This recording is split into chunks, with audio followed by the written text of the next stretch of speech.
Leandro Narlock, prazer te receber aqui, muito obrigado pela aceitação do convite. E eu lembro que nós conversamos quando você lançou o primeiro guia politicamente incorreto, né? Pois é, Augusto, um prazer revê-lo e muito legal a gente estar aqui depois de 15 anos, mais ou menos, É isso aí. Muito bom. Foi muito isso. bom mesmo. E você, nesses 15 anos, você escreveu quantos na série Guia Politicamente Incorreto? Olha, escrevi 4, né? Brasil, Mundo, América Latina, Economia. Daí fiquei aí 8 anos sem escrever um novo livro, escrevi um livro sobre escravidão e tal. E, de repente, ano passado, eu pensei, quer saber, vai ter COP no Brasil. O que eu mais gosto de fazer na vida é cutucar vespeiro. E esse assunto está cheio de tabus, né, de ideias sagradas. E então preciso escrever sobre isso e aí está o resultado. Aqui. Nós vamos conversar, sobretudo, sobre esse livro aqui, que é o Guia Politicamente Incorreto do Meio Ambiente. Estão vendo? Olha, eu li o livro, como sempre, você foi direto ao ponto e é muito bom. Viu? É bom, gostou? É que bom muito bom. Bom saber que você gostou. É muito bom. Eu, primeiro, eu fiquei com vergonha, porque eu li, deixa eu ver se está aqui entre as frases que eu separei. Eu li você escrevendo sobre Tuvalu, que se diz? Isso. E Kiribati. E lembrei que eu escrevi um texto lamentando o fim de Kiribati. Agora não tinha nada disso. Nada disso. Você explica até que cresceu. Elas iam sumir, né? As ilhas iam sumir. Não, Na verdade, a verdade oficial dizia, vão desaparecer. Vão desaparecer. O que aconteceu? Por que eu embarquei nessa? Não, eu também, cara. Eu quando estava na Super Interessante, eu editei uma reportagem falando também as ilhas que estão desaparecendo e tal, né? E até hoje, na COP, nas edições da COP, o pessoal de Kiribati e Tuvalu, eles têm uma influência enorme na COP, né? Eles decidem lá, tem tanto poder de decisão quanto um país grande como o Brasil e tal, por causa dessa onda de que vão desaparecer. Mas continua essa onda? Continua. Eu vou para a COP e quero entrevistá-los, né, as delegações, para falar, segundo a revista Nature, vocês estão crescendo, são um dos poucos países que estão crescendo de tamanho. Mas, enfim, o que acontece, né?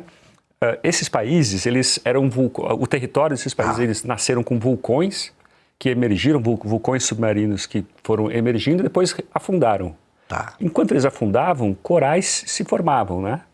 Primeiro tinha uma linha, depois ele formava um atol, esse atol secava e você tinha o território. Por isso é um território muito plano, formado por sedimentos, por corais, por areia e tudo isso, né? Esse processo continua acontecendo. O nível do mar está subindo, isso é verdade, está subindo aí 3 milímetros. Mas é uma coisa mínima, né? Nada que a gente não vai conseguir se adaptar, assim, né? Ou seja, o território está aumentando o suficiente para compensar o aumento do nível do mar. Então, eu falo no livro, não me lembro agora a porcentagem exata, mas acho que é 2,9%, 3% que ele cresceu. O Brasil não cresceu de território. Então, esses supostos países que estão desaparecendo são, na verdade, um dos poucos países que estão crescendo de território e de área. Né? Em todos os livros, o Leandro Narlock, ele desmonta esse tipo de mito que se transforma em verdade oficial e ponto final, né? Acho que só você faz isso regularmente, né? Você não se sente sozinho, não? Às vezes, cara, dependendo de onde, né? Depende de qual veículo, para qual veículo eu estou escrevendo, né? Mas na Abril mesmo, né, lá onde a gente trabalhou muito tempo e depois em outras redações, uma coisa que eu aprendi é assim, ó, se for para você chutar cachorro morto, não vale a pena, tá melhor não escrever, não sai de casa. Então eu sempre tento falar o contrário do que as pessoas acreditam. Muitas vezes não dá certo. Por exemplo, eu me irrito um pouco com essas hippies, as doulas, né, que falam de parto natural, parto normal, parto humanizado. E eu falei, vou defender a cesárea. Vou tentar defender a cesárea. Não deu certo. Não deu. O parto normal é melhor. Você vai pesquisar, você também não briga com os fatos. Hein? Se não deu, não deu. Mesma coisa com a reciclagem, né? No livro eu falei, reciclagem, que saco, o pessoal falando coleta seletiva e tal. Mas a reciclagem faz sentido, né? Quando ela é comercialmente viável, não é sempre.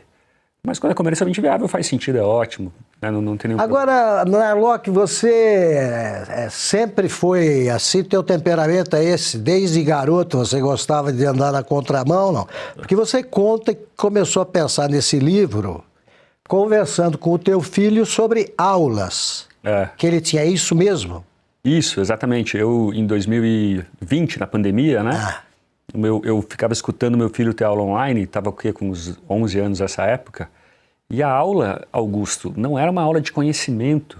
Não. Era uma aula de transmissão de culpa. Perfeito. Né? Então, quer dizer, parece que a função da escola era colocar lentes problematizadoras, né? De olhar a realidade, todas as conquistas que a gente teve na humanidade, sempre vendo o lado mais negativo possível. O homem é culpado. É culpado. Então eu lembro da exploração de bauxita na Amazônia. Pô, a história do alumínio é linda, né? O alumínio era um metal precioso, mais caro que ouro há 150 anos. Né? Ele é muito abundante na natureza, mas ninguém sabia como separá-lo, né? Como purificá-lo. De repente, com energia elétrica, dois jovens, um de 22, um de 23 anos, descobriram, né, que por eletrólise você consegue separar as moléculas. E a gente tem hoje alumínio para embalar comida, né? Mas a aula do filho era não, a exploração da bauxita para o alumínio causa diversos problemas ambientais e sociais.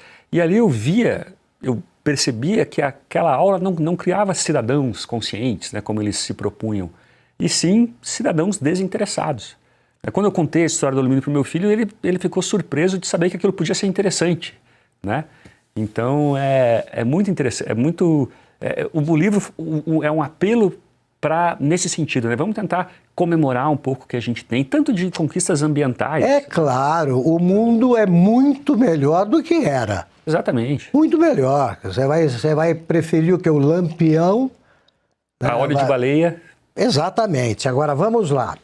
Na nossa primeira entrevista, nós tratamos do teu primeiro livro, que era o Guia Politicamente Incorreto da História do Brasil. Isso. Vamos ver como é que a gente conversou. O que a gente legal, conversou. O convidado deste Veja Entrevista é o jornalista Leandro Narlock. Ele foi repórter da revista Veja, da revista Super Interessante e Aventuras na História. Isso, exatamente. E é, sobretudo, o autor deste livro Guia Politicamente Incorreto da História do Brasil. O livro já está entre os 10 mais vendidos, também na relação da revista Veja, no ranking da revista Veja. Leandro, o livro, ele tem informações aqui que eu achei muito interessantes. Zumbi tinha escravos, a origem da feijoada europeia, Santos Dumont não inventou o avião e o 14 bis não voava, dava pulinhos. Leandro, além dessas informações, o livro fala sobre o quê? Dá uma condensação. Claro. Foi assim, Augusto, eu tentei irritar o maior número possível de pessoas. Isso, muito bem. Isso é bom. Eu li mais ou menos 120...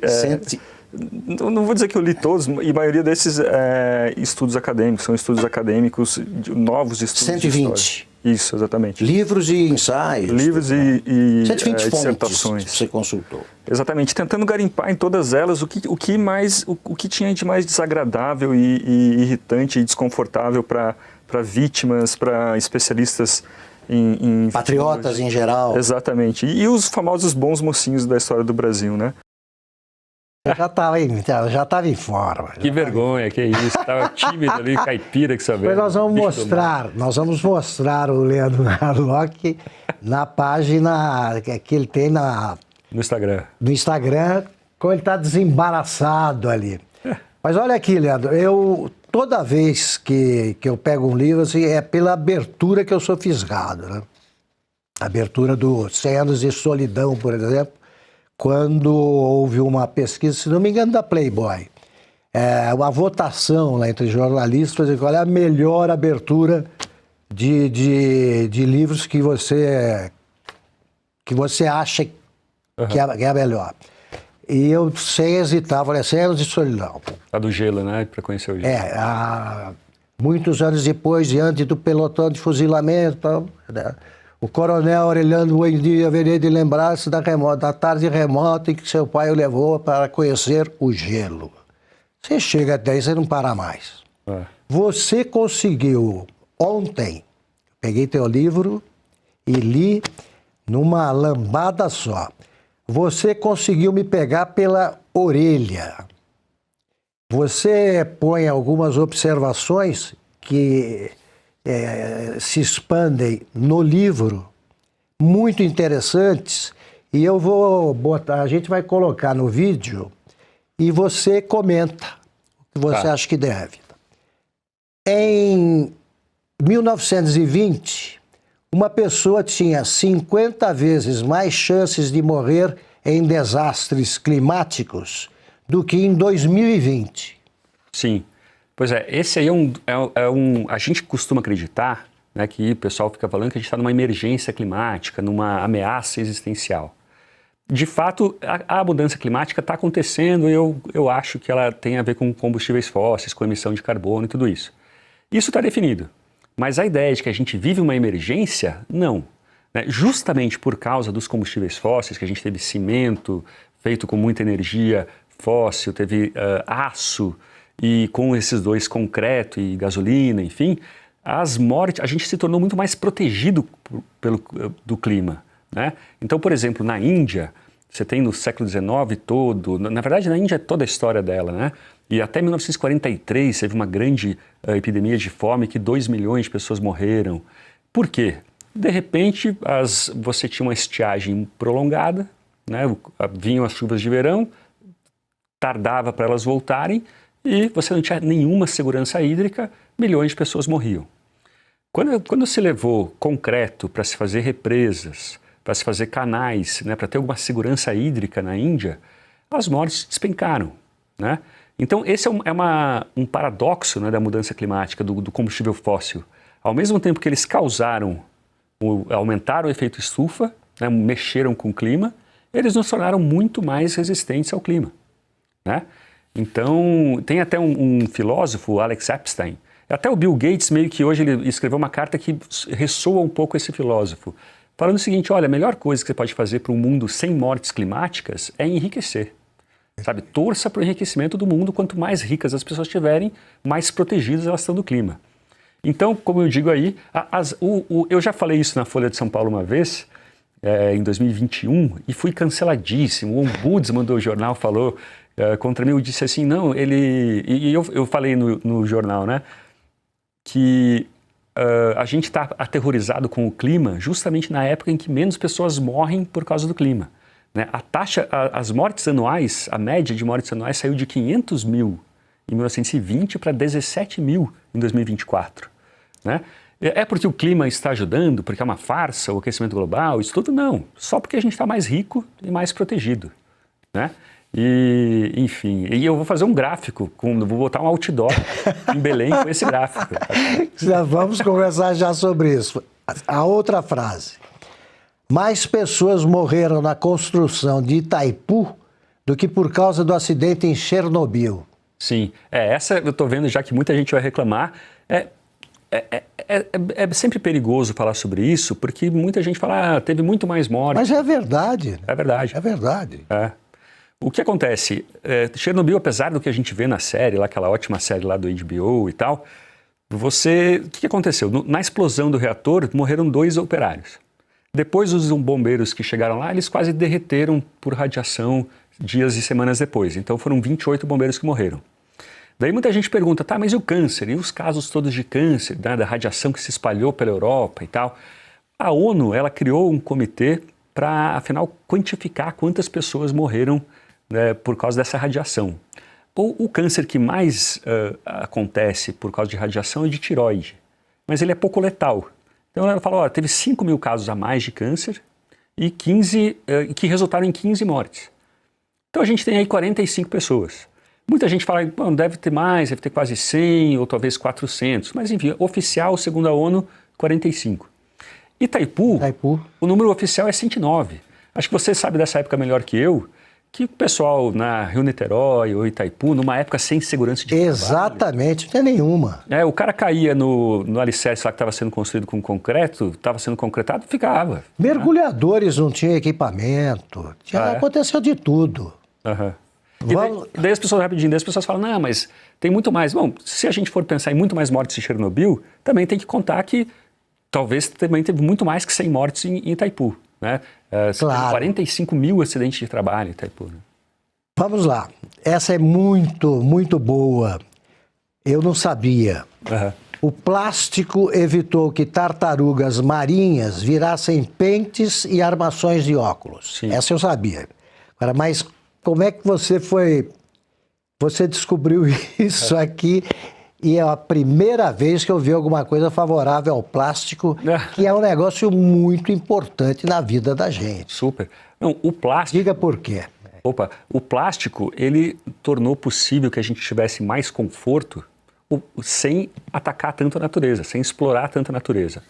O ser humano, como qualquer outra espécie, né, ele passou milênios agindo sobre a biomassa, né, para a gente se vestir, para a gente comer, para a gente ter energia, ter calor, a gente queimava a biomassa, a gente usava a biomassa, né, animais, plantas, etc. Com a descoberta de petróleo, né, com riqueza subterrânea, carvão mineral e petróleo, a gente de repente achou materiais novos que não eram biomassa, né? E o plástico foi o primeiro, primeiro não, né? Foi o último, na verdade, que causou assim uma dissociação do conforto humano e da exploração da natureza. Então, existe uma tartaruga até hoje chamada tartaruga de pente, uma espécie de tartaruga marinha, porque ela era usada desde Roma, desde a Grécia Antiga, para se fazer pentes. Né? Ainda eu estou querendo comprar até no eBay um pente antigo feito de casco de tartaruga. Da próxima vez eu trago aqui no programa. Mas então você tem armações de óculos, né? Até hoje tem lá aquela armação Perfeito. De modelo tartaruga, porque que a gente até reconhece, né? E marfim, né? Então bolas de sinuca, muita coisa era feita com marfim. E outra coisa importante disso é que essas peças de marfim, de chifre, elas tinham que ser esculpidas uma a uma. Então era muito caro. Eu lembro das casas quando eu era pequeno. As casas eram todas livres, as superfícies eram todas livres, limpas, assim, né? Porque era muito caro ter objetos. E de repente o plástico, assim, em 10 minutos você faz milhares do mesmo soldadinho de chumbo. Por que é tão estigmatizado o plástico? Pois é, eu ontem mesmo participei de um podcast só sobre isso, e uma teoria que eu tenho, Augusto, é mais aí da filosofia e tal. Tem um psicólogo americano que ele fala de crenças de luxo. Ele fala o seguinte, olha, hoje em dia, para uma pessoa parecer rica, né, entre ricos, para ela subir de status, ela não usa mais uma bolsa, um carro, ela usa ideias, crenças. Né? Então, plástico todo mundo tem. Né? Todo pobre usa plástico. Não, eu vou ser diferente, eu vou usar uma bolsa de pano, vou usar uma escova de dente de bambu, sabe? É uma forma de... uma ideia que faz você ter uma sofisticação moral, parece. Eu suspeito que seja alguma coisa nesse sentido.